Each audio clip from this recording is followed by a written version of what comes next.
আমন্ত্রণ বিরতিহীন সংবাদ রাত ৯টায় বাংলাদেশে। আপনাদের সঙ্গে আছি আমি সুমনা সিং এবং আমি আলী আশরাফ। শুরুতে জানিয়ে দিচ্ছি শিরোনাম। ফিলিস্তিনের পক্ষে কথা বলায় যুক্তরাষ্ট্রের বিশ্ববিদ্যালয় শিক্ষিকার ওপর বর্বর নির্যাতনে বিশ্ববাসী হতবাক, বললেন প্রধানমন্ত্রী।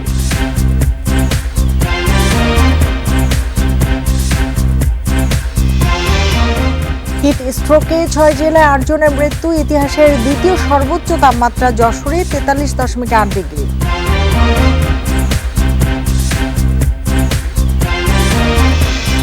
হাইকোর্টের নির্দেশ না মেনে কিছু স্কুলে ক্লাস, আদালতের আদেশ বন্ধে আপিলের সুযোগ দেখছেন না শিক্ষামন্ত্রী।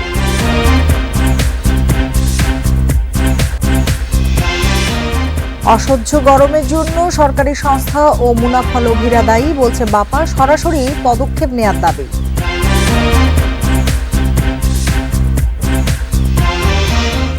সংস্কার বাস্তবায়ন না হলে বড় অঙ্কের রাজস্ব হারাবে সরকার, কর ছাড় বাতিলের সুপারিশ পিআরআই-এর।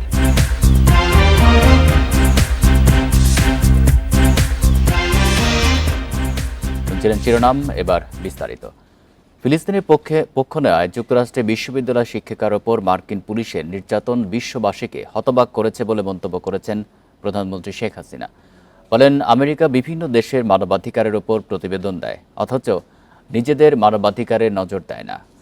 মঙ্গলবার গণভবনে আওয়ামী লীগের কেন্দ্রীয় কার্যনির্বাহী সংসদের বৈঠকের শুরুতে এসব কথা বলেন প্রধানমন্ত্রী আরও বলেন, জাতীয় নির্বাচনের আগে ইসরায়েলের মতোই নাশকতা ও নৃশংসতা চালিয়েছে বিএনপি জামায়াত। যে দলের জন্মই হয়েছে অবৈধ আর অগণতান্ত্রিকভাবে, তারাই এখন নির্বাচন নিয়ে প্রশ্ন তোলে বলে অভিযোগ সরকার প্রধানের। সেসব দল ক্ষমতায় গিয়ে লুটপাট করতে পারছে না বলেই আওয়ামী লীগের করা উন্নয়ন তাদের পছন্দ না। দেশে অতি ডান আর অতি বাম এক হয়েছে, যাদের উদ্দেশ্য সরকারকে ক্ষমতাচ্যুত করা। ইসরায়েলের গণহত্যার বিরুদ্ধে আমেরিকার বিভিন্ন বিশ্ববিদ্যালয়ের ছাত্র শিক্ষকরা আন্দোলন করছে। এখানে আন্দোলন করাকালীন সময়ে একজন মহিলা প্রফেসর, সে বলছে আমি প্রফেসর ইউনিভার্সিটির, পুলিশ তাকে যেভাবে কাপড় দিয়ে ধরে, হাত ধরে পিঠ মোড়া দিয়ে মাটিতে ফেলে, হাঁটু দিয়ে তারপর চেপে তাকে যেভাবে অ্যারেস্ট করেছে। বাংলাদেশের উপর মানবাধিকারের রিপোর্ট লেখে, নিজেরা আয়নায় চেহারাটা দেখে না। এটাই হচ্ছে বাস্তব কথা। যশোরে তাপমাত্রা রেকর্ড করা হয়েছে ৪৩.৮ ডিগ্রি সেলসিয়াস, যা ৩৫ বছরের মধ্যে দেশের সর্বোচ্চ তাপমাত্রা। এর আগে ১৯৭২ সালে রাজশাহীতে উঠেছিল ৪৫.১ ডিগ্রি এবং ১৯৮৯ সালে হয়েছিল ৪৪ ডিগ্রি। ফলে পুরো এপ্রিল মাসই কাটল তীব্র তাপপ্রবাহের মধ্য দিয়ে। এদিকে মঙ্গলবার হিট স্ট্রোকে ৬ জেলায় ৮ জনের মৃত্যু হয়েছে, গত এক সপ্তাহে ২০ জনের। এপ্রিল জুড়েই বিভিন্ন জেলার উপর দিয়ে বইছে মৃদু থেকে অতি তীব্র তাপপ্রবাহ।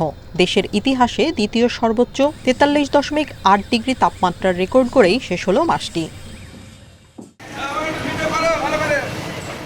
পুরো এপ্রিল জুড়ে তীব্র ও অতি তীব্র তাপপ্রবাহের মধ্যে ছিল খুলনা, রাজশাহী ও ঢাকা বিভাগের কিছু জেলা। তবে দাবদাহের দাপটে নাকাল হতে হচ্ছে দক্ষিণ পশ্চিমাঞ্চলের যশোর, চুয়াডাঙ্গা, খুলনা, মেহেরপুর, ঝিনাইদহ এবং রাজশাহী ও পাবনা জেলার মানুষকে। রাস্তায় চলাফেরা করা কষ্ট, দোকানে বসে থাকা কষ্ট, ফ্যানের হাওয়া যে এত হিট হয়ে গিয়েছে। কাজ করি তাতে রাত্রিবেলা ঠিকমতো ঘুমায় না, ফ্যানের বাতাস অতিরিক্ত গরম থাকে, এর কারণে আমাদের নানান অসুবিধা হয়। প্রকৃতির এই বৈরী আচরণে অসহায় হয়ে পড়েছে প্রাণীকুল, ব্যাহত হচ্ছে স্বাভাবিক জীবনযাত্রা। অসহনীয় পরিস্থিতি থেকে উত্তরণে নেই ঝড় বৃষ্টির দেখা। অতি তীব্র তাপপ্রবাহ বয়ে যাচ্ছে। এই তাপপ্রবাহ আর ১ থেকে ২ দিন অব্যাহত থাকতে পারে। আগামী সপ্তাহে বৃষ্টিপাতের সম্ভাবনা আছে। বৃষ্টিপাত শুরু হলে তাপমাত্রা কমে যাবে। তীব্র তাপপ্রবাহে আক্রান্ত জেলাগুলোতে হিট অ্যালার্ট জারি থাকলেও জীবিকার তাগিদে প্রখর রোদ উপেক্ষা করে কাজে নামতে হচ্ছে কৃষক, দিনমজুর ও নিম্ন আয়ের মানুষকে। দিন ধরে প্রখর রোদ, এত গরম, আমরা 10টার পরে বাইরে বেড়াতে পারি না। চলমান দাবদাহে অসুস্থ রোগীর সংখ্যা বাড়ছে হাসপাতালে। এরই মধ্যে মঙ্গলবার একদিনেই ৬ জেলায় হিটস্ট্রোকে মারা গেছেন ৮ জন, আর গত এক সপ্তাহে সে সংখ্যা বেড়ে হয়েছে ২০ জন। তীব্র গরমে সুস্থ থাকতে সবাইকে নানা পরামর্শ দিচ্ছেন চিকিৎসকরা।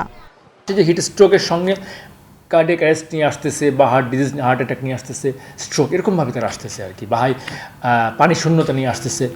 তীব্র তাপপ্রবাহ থেকে বৃষ্টির আশায় দেশের বিভিন্ন এলাকায় প্রতিদিনই প্রার্থনা করছেন সাধারণ মানুষ। Tania Nasrin, independent news. আগামী শনিবার থেকে রাজধানী সহ সারা দেশে বৃষ্টি শুরু হতে পারে। এর আগে বৃহস্পতিবার থেকে সিলেট ও চট্টগ্রামে বৃষ্টি এবং কালবৈশাখীর পূর্বাভাস দিয়েছে আবহাওয়া অফিস।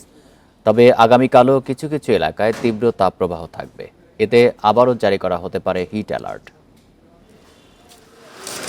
গ্রীষ্মের শুরু থেকেই টানা তাপপ্রবাহের কবলে ঢাকাসহ সারা দেশ। প্রতিদিনই ঊর্ধ্বমুখী তাপমাত্রার পারদ। প্রখর রোদে তীব্রতা বাড়ছে গরমের। ঘরে বাইরে হাঁসফাঁস অবস্থা। তীব্র গরমে সবচেয়ে বিপাকে খেটে খাওয়া শ্রমজীবী মানুষ। এইবার যে গরম, এরকম গরম আমার জীবনে আর কোনোদিন দেখিনি। পেটের দায় রাস্তায় নামতে হয়, না নামলা কোনো উপায় নাই বাবা। ছেলের সন্তান নাই, তখন কি করুন বাবা? কর্ম করিয়া তো খাইতে যতদিন বাঁচে আছি। পানি খাওয়াতে হয়, জুস খাই, বিভিন্ন ধরনের জিনিস খাওয়াতে বিরত হয়। তো তাপটা বেশি, বাচ্চার স্বাস্থ্যের জন্য খুব হচ্ছে, ওর ঠান্ডা ঠান্ডা লেগে যাচ্ছে ঘেমে। তবে মে মাসের প্রথম সপ্তাহ থেকে কিছুটা স্বস্তির আভাস দিচ্ছে আবহাওয়া অফিস। রাজশাহী, রংপুর সহ সারা দেশেই আগামী শনিবার থেকে 4-5 দিন বৃষ্টি হতে পারে। ভারী বৃষ্টি হলে তাপমাত্রা কিছুটা কমতে পারে। এছাড়া সিলেট ও চট্টগ্রামে বৃষ্টি হতে পারে 2 মে থেকে। এর সাথে কালবৈশাখী ঝড়েরও সম্ভাবনা আছে। খুলনা এবং রাজশাহীতে হিটওয়েভটা আছে, সেটা পুরোপুরি কমতে আমাদের 4 থেকে 5 তারিখ পর্যন্ত অপেক্ষা করতে হবে। তখন যদি ভালো মানের একটা বৃষ্টি আমরা পাই, তা আমরা ধারণা করছি যে ওই জায়গার হিটওয়েভটা কমে আসলে সারা দেশে তাপমাত্রা অটোমেটিক কিছুটা কমে আসবে। কারণ কি, আমাদের পশ্চিমা লু হাওয়া যেটা বলি, সেটার প্রভাবে আমাদের খুলনা এবং রাজশাহীর তাপমাত্রাটা বেশি আসে। এর প্রভাবটা পড়ে ঢাকা এবং বরিশালের উপরে।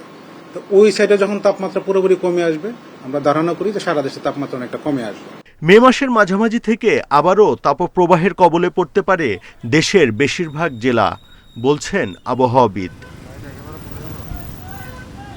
Buddhadeb Kundu, Independent News, Dhaka. হাইকোর্টের নির্দেশ না মেনেই বরিশাল, জামালপুর সহ কয়েকটি জেলায় মাধ্যমিক বিদ্যালয় খোলা রেখেছে কর্তৃপক্ষ। শিক্ষা মন্ত্রণালয়ের নির্দেশ মেনে স্কুল খোলা রাখার দাবি তাদের। তবে এই গরমে স্কুল বন্ধ রাখার দাবি করছেন শিক্ষার্থীরা। শিক্ষকরা বলছেন স্কুলে কমে গেছে শিক্ষার্থী উপস্থিতি।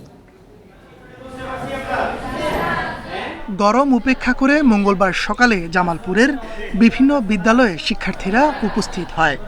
লোডশেডিংয়ের কারণে তাদের দুর্ভোগ পোহাতে হয়। কষ্ট কমাতে শহরের কিছু বিদ্যালয়ে শিক্ষার্থীদের শরবত খেতে দেয়া হয়।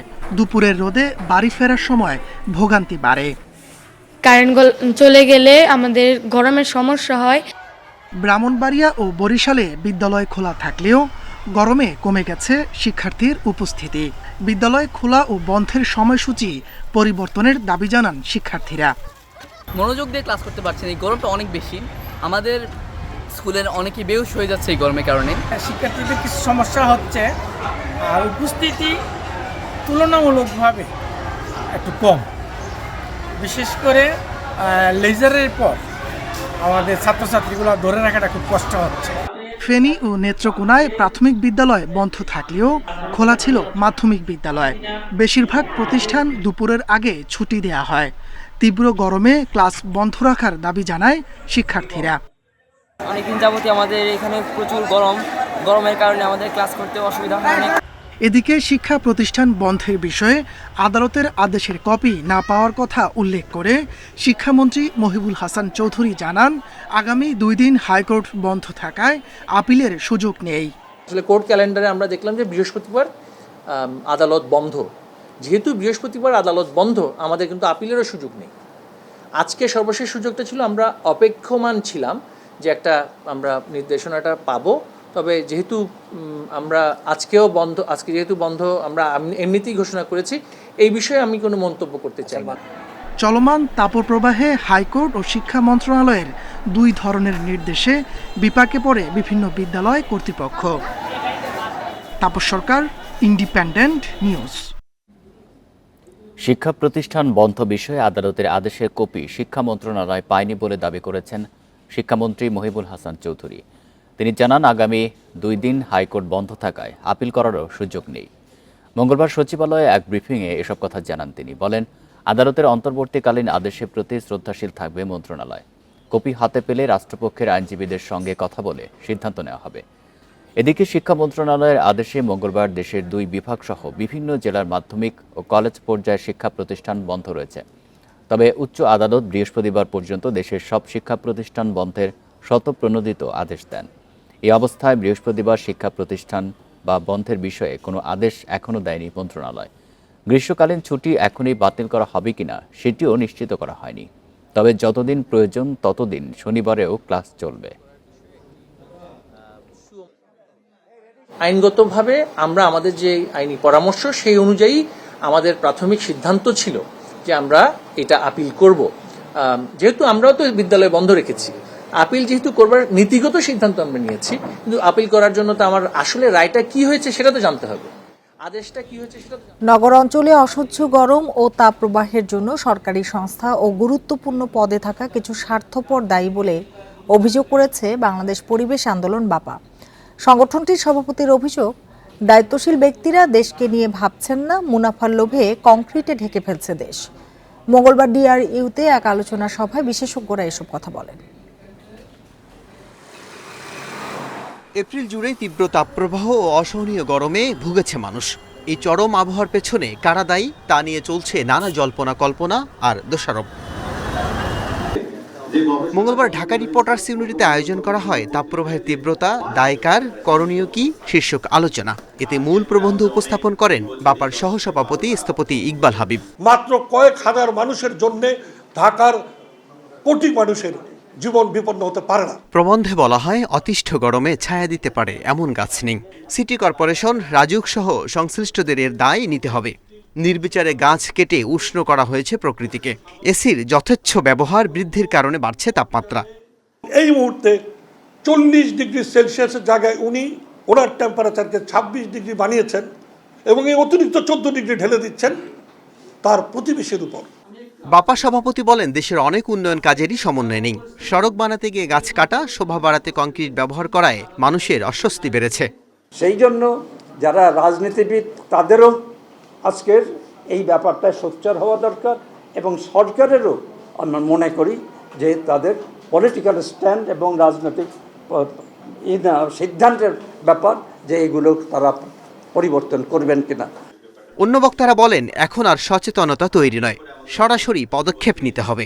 কারণ আমরা যেভাবে পরিবেশকে ধ্বংস করেছি, দানবের মতো ধ্বংস করেছি শহরায়নের নামে, নগরায়নের নামে, সেই জায়গা একদিনে ফিরিয়ে আনা সম্ভব হবে না।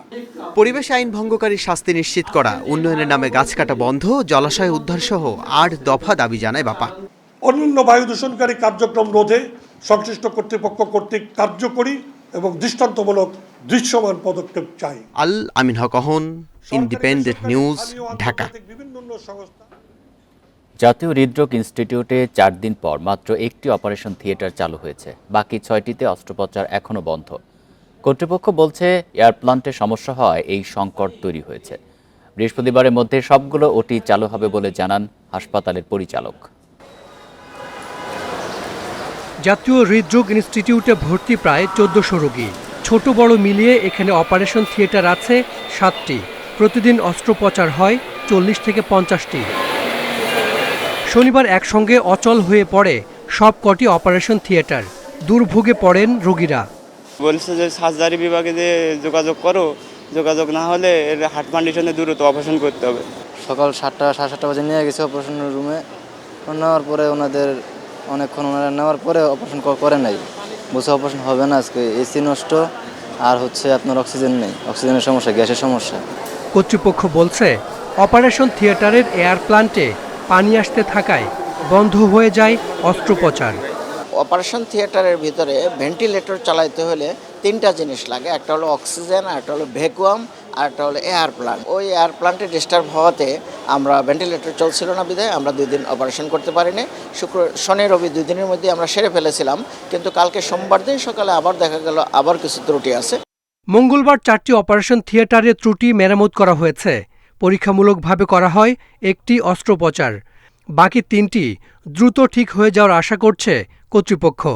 এয়ার সিস্টেম সিঙ্গেল সিস্টেম, আপনি একটাই বন্ধ সবগুলোতে বন্ধ হয়ে যাবে, যার জন্যই গতকাল ওটি সবখানে বন্ধ ছিল। মে দিবস হইল, আমার শ্রমিকরা কাজ করবে, পরশু দিনের মধ্যে ওটি চালু হয়ে যাবে, 6টা ওটি।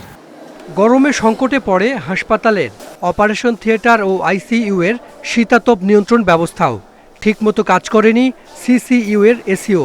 বর্তমানে সব ঠিক আছে বলে জানিয়েছেন হাসপাতালের পরিচালক। Hasan Misbah, independent News, Dhaka. উন্নত আর অনুন্নত দেশের মধ্যে বিভেদ দিন দিন বাড়ছে বলে মন্তব্য করেছেন প্রধানমন্ত্রীর বেসরকারি শিল্প ও বিনিয়োগ উপদেষ্টা সালমান এফ রহমান। এ সংকট কাটাতে বৈশ্বিক আর্থ সামাজিক কাঠামো পুনর্গঠনের পরামর্শ দেন তিনি। সৌদি আরবে বিশ্ব অর্থনৈতিক ফোরামের বিশেষ সভায় তিনি এসব কথা বলেন। সালমান এফ রহমান বলেন, ভবিষ্যতে কৃত্রিম বুদ্ধিমত্তার প্রযুক্তি উন্নয়নের পথে হুমকি হয়ে উঠতে পারে। সৌদি আরবের রিয়াদে বিশেষ সভার আয়োজন করেছে বিশ্ব অর্থনৈতিক ফোরাম, যেখানে 90 দেশের প্রায় 1000 প্রতিনিধি অংশ নিয়েছেন। বৈশ্বিক সহযোগিতা, প্রবৃদ্ধি ও জ্বালানি নিয়ে আলোচনা করেন বিভিন্ন দেশের সরকারের গুরুত্বপূর্ণ ব্যক্তিরা। এতে বাংলাদেশের নেতৃত্ব দেন প্রধানমন্ত্রীর বেসরকারি শিল্প ও বিনিয়োগ উপদেষ্টা সালমান এফ রহমান। বিভিন্ন ক্ষেত্রে নিজ দেশের সাফল্যের খতিয়ান তুলে ধরেন তিনি। বলেন, করোনা মহামারীতেও বাংলাদেশের উন্নয়ন অব্যাহত ছিল। চ্যালেঞ্জ মোকাবিলা করেও প্রবৃদ্ধি অর্জন করে 5%। আলোচনায় গুরুত্ব পায় শিল্প কারখানায় রোবট ও কৃত্রিম বুদ্ধিমত্তা প্রযুক্তির ব্যবহার। এক্ষেত্রে সালমান এফ রহমান আশঙ্কা করেন, অতিমাত্রায় প্রযুক্তির ব্যবহার মানুষের জন্য হুমকি হয়ে উঠতে পারে। তবে প্রযুক্তির সক্ষমতা ভাগাভাগি করলে সুফল পেতে পারে পুরো বিশ্ব। আগামী 5 বছরে এআই এমন জায়গায় পৌঁছে যাবে যা আমাদের চিন্তার বাইরে।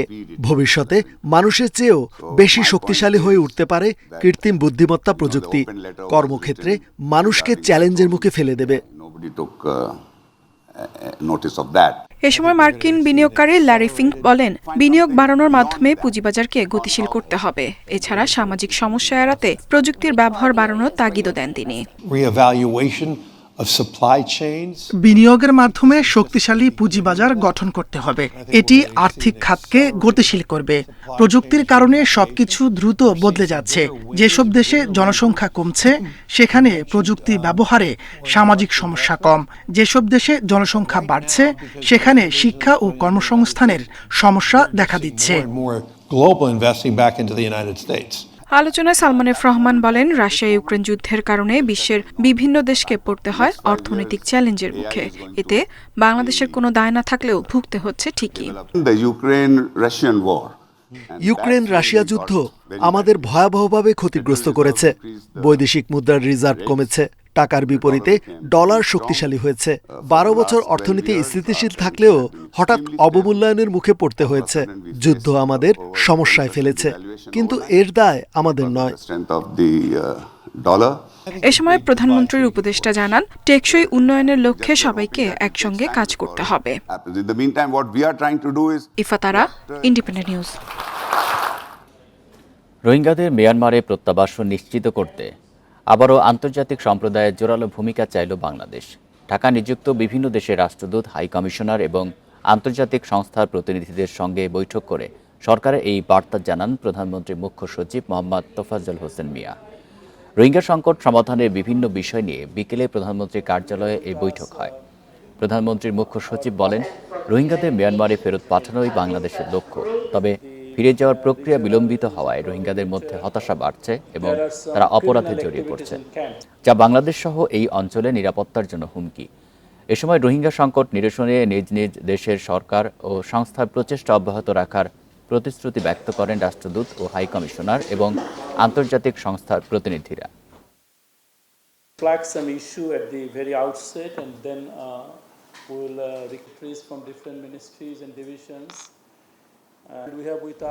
টি20 সিরিজের জন্য চট্টগ্রামে অনুশীলন করেছে বাংলাদেশ ও জিম্বাবুয়ে দল। প্রস্তুতি ক্যাম্প শেষে মূল দল দিয়ে প্রথমবার অনুশীলন করে টাইগাররা।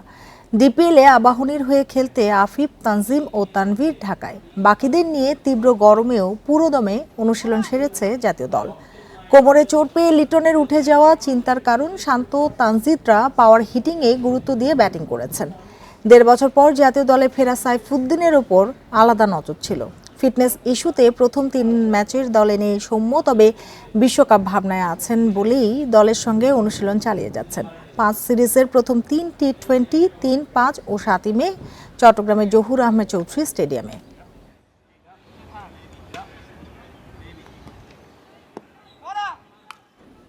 বিকেএসপিতে সবাইকে চমকে দিয়ে আবাহনীর বিপক্ষে শেখ জামালের জার্সিতে মাঠে নামেন সাকিব। টাইগাররা জিম্বাবুয়ে সিরিজ নিয়ে ব্যস্ত হলেও টাইগার অলরাউন্ডার খেলবেন ঘরোয়া লিগে। এরপর শেষ 2 টি-20 খেলার কথা আছে তার। সাকিব আল হাসান, তার সবকিছুই রহস্যে ঘেরা।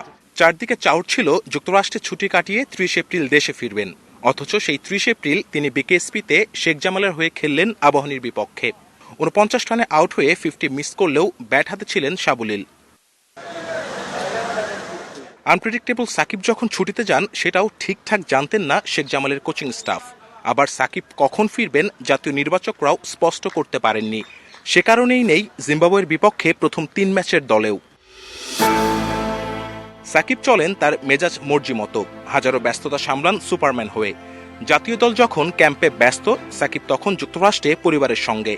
সন্তানদের সঙ্গে নির্বাক সাকিবের ছবি ঘুরে ফেরে সামাজিক যোগাযোগ মাধ্যমে। 28 এপ্রিল দেশে ফিরে চলে যান নিজ শহর মাগুরায়। 29 তারিখ সংসদ সদস্য পরিচয়ে মিটিং সারেন জেলা প্রশাসকের সঙ্গে। আর সেখান থেকে ফিরে বিকেএসপিতে দেখা মিলল ক্রিকেটার সাকিবের। ব্যাট হাতে সাকিবকে দেখে বোঝাই যায়নি তিনি ক্রিকেটে এখন অনিয়মিত। 56 বলের ইনিংসে 4-এর চেয়ে 6 বেশি। তানজিম সাকিব তখনই না থামালে শেখ জামালের ইনিংসটা আরো বড় হয়। সামনে বিশ্বকাপ, যেখানে ফর্মে থাকা সাকিবকে বড্ড প্রয়োজন বাংলাদেশের। তারই এক ঝলক মিলেছে ডিপিএল প্রত্যাবর্তনে। Kamrul Hasnat, Independent News, BKSP, Savar. 2 match হাতে রেখে ঢাকা প্রিমিয়ার লিগের চ্যাম্পিয়ন আবাহনী বিকেএসপিতে শেখ জামালকে 4 উইকেটে হারিয়ে শিরোপা উৎসব আকাশী নীলদের। আরেক ম্যাচে শাইনপুকুরের বিপক্ষে 8 রানে জিতেছে মোহামেডান। ফতুল্লায় গাজী গ্রুপকে 7 উইকেটে হারিয়েছে প্রাইম ব্যাংক। এই ম্যাচে জাতীয় দল থেকে ছুটি নিয়ে খেলেছেন আবাহনী 3 জন। 15 রানে 3 উইকেট হারিয়ে শেখ জামাল শুরুতেই চাপে পড়ে। সৈকতকে সঙ্গে নিয়ে 72 রানে জুটি গড়েন সাকিব, তবে 50 মিস করেন দুজনই। সাকিব আউট 49 রানে আর সৈকত 41 রানে। শেষ দিকে জিয়ার 59 বলে 85 রানে ইনিংসে বড় পুঁজি পায় শেখ জামাল। রান তারায় নিজেদের দাপট ধরে রাখে আবাহনী। 103 রানের জুটি গড়ে ওঠে আফিফ ও বিজয়ের মধ্যে। দুজনের ব্যাটেই আসে 50, বিজয় 67 আর আফিফ খেলেন 83 রানে দারুণ এক ইনিংস। এরপর মোসাদ্দেকের অপরাজিত 50-তে 1 বল আগেই জয় তুলে নেয় আবাহনী। রাজস্ব খাতে ব্যাপক সংস্কার না হলে বিপুল পরিমাণ কর হারাবে সরকার। এতে 2041 সাল নাগাদ পুঞ্জীভূত ক্ষতির পরিমাণ দাঁড়াবে 50 লাখ কোটি টাকা। দুপুরে রাজধানীতে এক সেমিনারে এ তথ্য তুলে ধরে গবেষণা সংস্থা PRI। এজন্য কর ছাড় বাতিল করা সহ নানা সুপারিশ করেছেন গবেষকরা। ব্যবসায়ী নেতারা বলছেন, কর ছাড় তুলে নেওয়া হলে প্রতিযোগিতা সক্ষমতা হারাবে বেসরকারি খাত। গত 1 দশকে অর্থনীতি যে গতিতে এগিয়েছে, রাজস্ব আদায় সে গতিতে বাড়েনি। ফলে কর জিডিপি অনুপাত 10.5% থেকে 7% নেমেছে। এতে সরকারের খরচ করার সক্ষমতা কমেছে, বেড়েছে দেশি বিদেশি ঋণ। সংকট উত্তরণে আয় বাড়ানোর উপায় খুঁজছে সরকার। অর্থনীতিবিদদের মতে স্বল্পমেয়াদে রাজস্ব বাড়াতে হলে অব্যাহতি তুলে দিতে হবে। এর মাধ্যমে 4 বছরে আসবে 60,000 কোটি টাকা। দীর্ঘমেয়াদী সংস্কার আনতে হবে রাজস্ব আদায় ব্যবস্থায়। ভ্যাট ও আয়করে অটোমেশন, কাঠামোগত সংস্কার সহ নানা পরামর্শ দেন অর্থনীতিবিদরা। তারা জানান, সংস্কার হলে 2041 সাল নাগাদ রাজস্ব বাড়বে 49 লাখ কোটি টাকা। ট্যাক্স সিস্টেমের ফান্ডামেন্টাল রিওরিয়েন্টেশন দরকার। ডাইরেক্ট ট্যাক্স থেকে আমাদেরকে ফোকাসটা দিতে হবে, ইনডাইরেক্ট ট্যাক্স থেকে ফোকাস কমাতে হবে তা নয়, কিন্তু much of the revenue has to come from direct tax side. এবং এটা না হলে পরে কিন্তু ওই ইনকাম ডিস্ট্রিবিউশন আমরা অ্যাড্রেস করতে পারবো না। ব্যবসায়ীদের দাবি, কর ছাড় তুলে নিতে হলে ব্যবসার খরচ কমাতে হবে। রপ্তানি বহুমুখী করতে দরকার নীতি সুবিধা। কস্ট অফ ডুইং বিজনেস অনেক জায়গাতেই অনেক high compare to many of the competitors. আমরা যদি এই ট্যাক্স এক্সেমশনগুলো না দিই, এই ইন্ডাস্ট্রিগুলো বাংলাদেশে কম্পিটিটিভ থাকবে না। সেমিনারে অর্থ প্রতিমন্ত্রী অভিযোগ করেন, অনেকেই কর ফাঁকি দিতে সম্পদের মূল্য কম দেখাচ্ছেন। যতই বলি আমরা মুখে, সবাই কর দিতে চায়, ট্যাক্স দিতে চায়, ভ্যাট দিতে চায়, আসলে কিন্তু একটা বড় অংশই দিতে চায় না। বলার সময় আমরা বলি, ব্যক্তি পর্যায়ে যখন যাই তখন কিন্তু দিতে চায় না। যারা প্রপার্টি বিক্রি করেন, আমাদের যারা প্রপার্টি হোল্ডার আছে, ওরা কেউই চান না যে ওনাদের টাকাটা আমাদের ট্যাক্স ফাইলে দেখানোর মতো না হোক। এটা তো ওনারা কেউ চান না।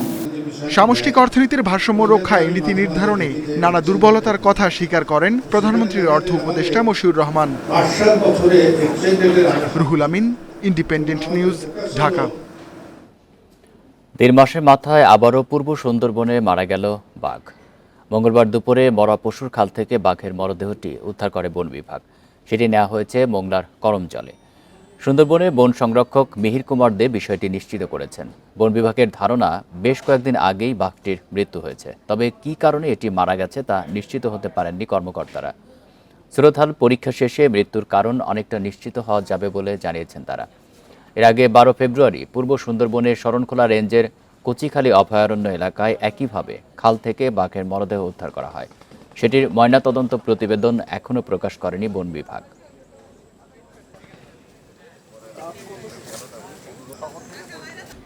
এই ছিল বিরতিহীন রাত 9টায় বাংলাদেশে। ইন্ডিপেন্ডেন্ট টেলিভিশনের সব খবর আরও বিস্তারিত জানতে চোখ রাখুন ফেসবুক, ইউটিউব এবং এক্সে। ধন্যবাদ সবাইকে।